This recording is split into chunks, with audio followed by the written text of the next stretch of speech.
You won't believe what you're about to read. Brace yourself. She's pressed flat against the polished hood of a sleek luxury car. Rain pours in relentless sheets.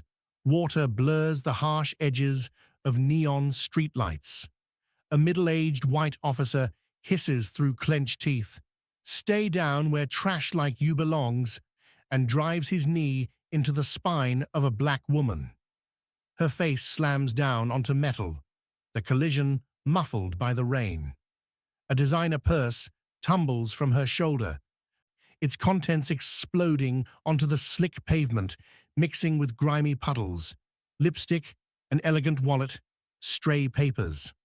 Officer Reynolds sneers, baton raised, and strikes her shoulders with brutal precision. A crack echoes. She tries to plead, "Please, I'm just—" But her voice is swallowed by another officer's bark. "Shut up. Hands where we can see them." They shove her head down.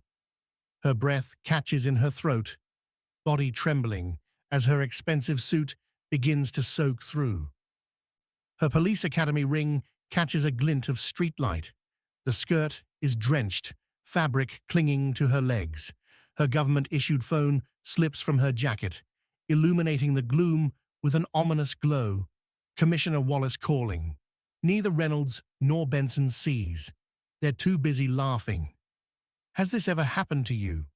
Ever watched someone abuse power before realizing who they had cornered? Tell me in the comments, because tomorrow, those smiles will vanish when they figure out whose ribs they just bruised. Captain Alexis Thompson arrives in Westridge to take command of the fractured 5th Precinct. Her reputation precedes her. The reformer, whispers circulate in precinct houses nationwide.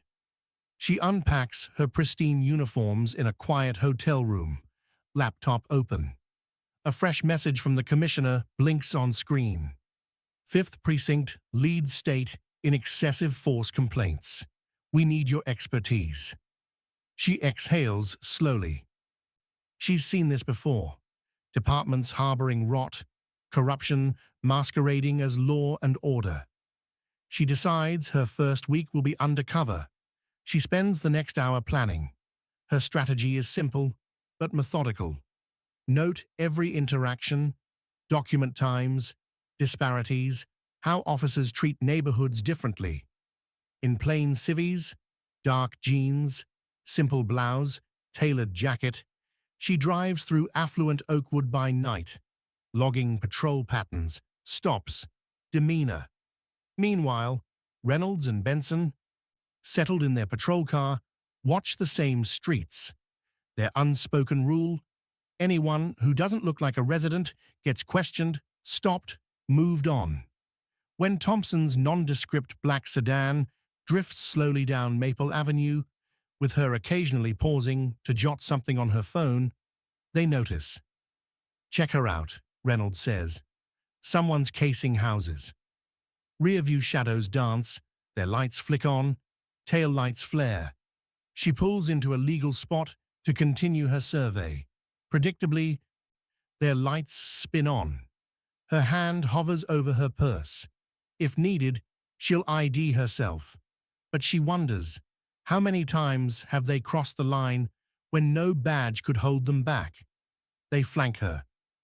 "Get out of the vehicle now," Reynolds demands, taser in hand. Her hands go up.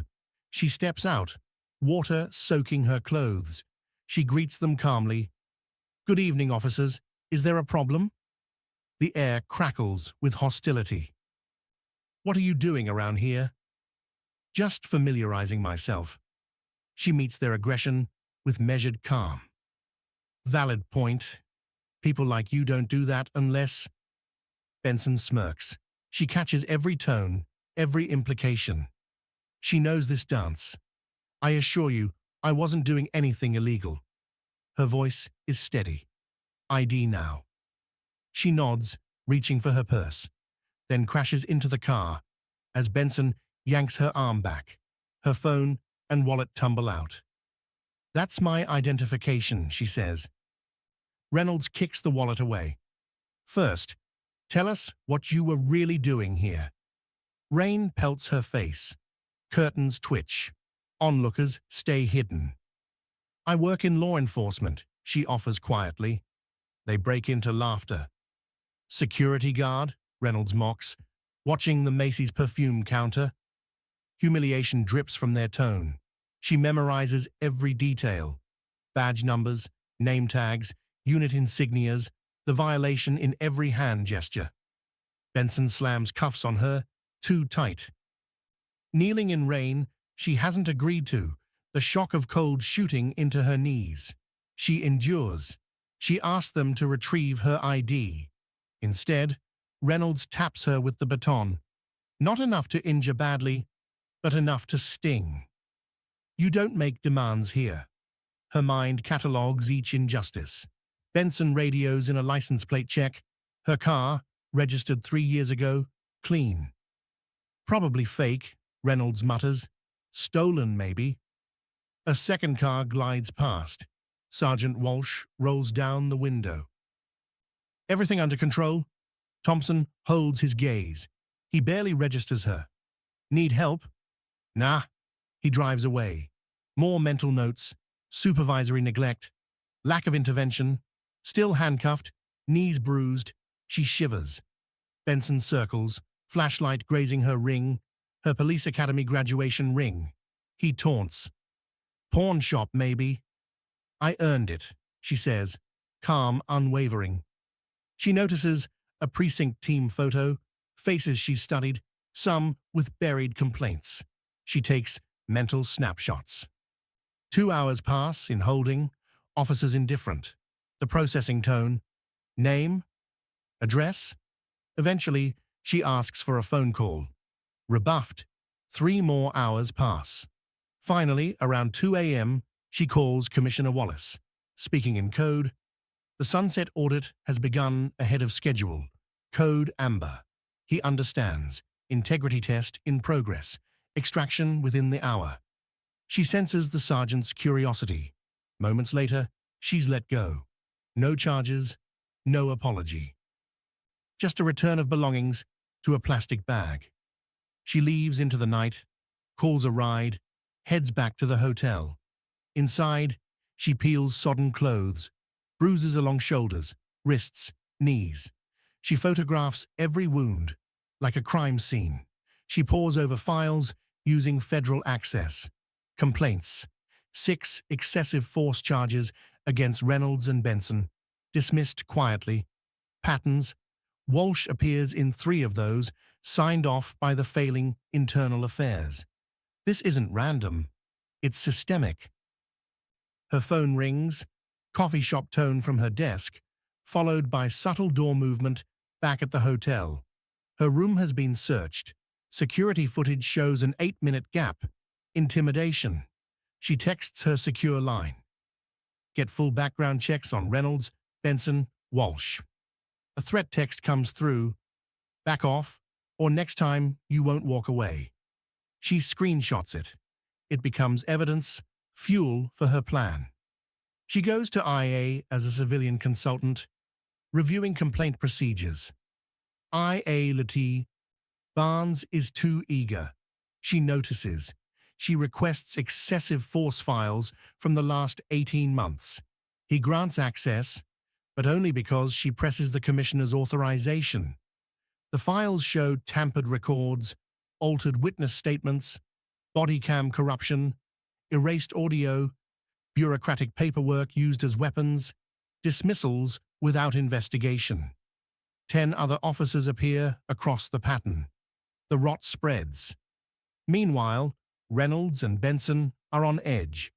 An unauthorized federal background check reveals she was military police, federal credentials active. Their confidence erodes. Maybe she's internal affairs. Their world tilts. We didn't do anything wrong, Benson insists. But Reynolds knows. They've triggered something bigger. He pleads, we should make her drop this. Thompson, observing from afar, identifies Rivera, the rookie who wanted to de-escalate the confrontation earlier. He's her ally. Meanwhile, She returns to Oakwood, now overt, carrying a professional camera. She photographs an officer aggressively patting down a Latino teen on a bike. It's legal, public, undeniable documentation. They stop her. She names them, quotes case law, rolls eyes. The threat lingers. Officer Rivera appears, gently asking, "Ma'am, is everything okay?" Reynolds snaps. Rivera pushes back. "On what grounds?" Thompson lowers her camera. "I've recorded enough." As she leaves, she locks eyes with them, certain of what comes next. In the precinct's new captain ceremony, Commissioner Wallace introduces her fully. Captain Alexis Thompson, properly decorated, command in hand. The room stills as her presence settles. When she speaks, she doesn't raise her voice. Authority radiates anyway. This precinct's foundation will be trust, integrity, equal protection. Body cams mandatory. Bias training, accountability transparent, no one exempt. She names Reynolds, Benson, Walsh for post-ceremony counsel. They blanch. Later, in her office, she anchors them in front of photos. Her bruises, the screenshots, texts, hotel evidence. Rivera stands aside, promoted to lead community relations. "You questioned," she tells him. "Integrity matters." She turns her gaze on the others. "3 nights ago, I was illegally detained, assaulted, humiliated. That gave me what I needed." She lays it out. Resign now or face criminal prosecution for assault under color of authority, civil rights violations, filing false reports, tampering. She places a flash drive. The union lawyer gags, but she is unflinching. They have until Friday. Rivera leaves. The precinct buzzes with new investigators, new cameras, new training. IA arrives. Walsh resigns quietly. Reynolds and Benson push back. Union shields up. But there's no badge sword strong enough to block documented truth. Thompson convenes a community meeting. For the first time, the precinct listens instead of commands. Then she meets city leaders. Greer, the city manager, thrives on calm, but she slams a binder of 43 unaddressed violations onto the table. Lawsuits, settlements, civil rights exposures, taxpayer bombs, support for full reform, or misery for all. He concedes. New lines of inquiry implicate IA Latine Barnes and the retired Captain Harrison in tampering. Community footage arrives from Mrs. Chen. Journalist Winters pieces the story. Photos of Thompson on her knees, in the rain, go viral. The hearing room overflows Friday. Cameras play the dash cam, Mrs. Chen's at-home feed. Witnesses testify, a college student, an elderly gardener, a delivery driver, all framed. The weight collapses on Reynolds and Benson. Terminated, recommended for criminal charges. Walking away, defeated, Reynolds breathes. This isn't over. She meets his gaze. Now you can't act on threats. News spreads. Civilian oversight empowered. Reforms across the city. 6 months later, the precinct is transformed. Fewer force incidents, more prosecutions. Faster response times equal across neighborhoods. Rivera leads youth outreach.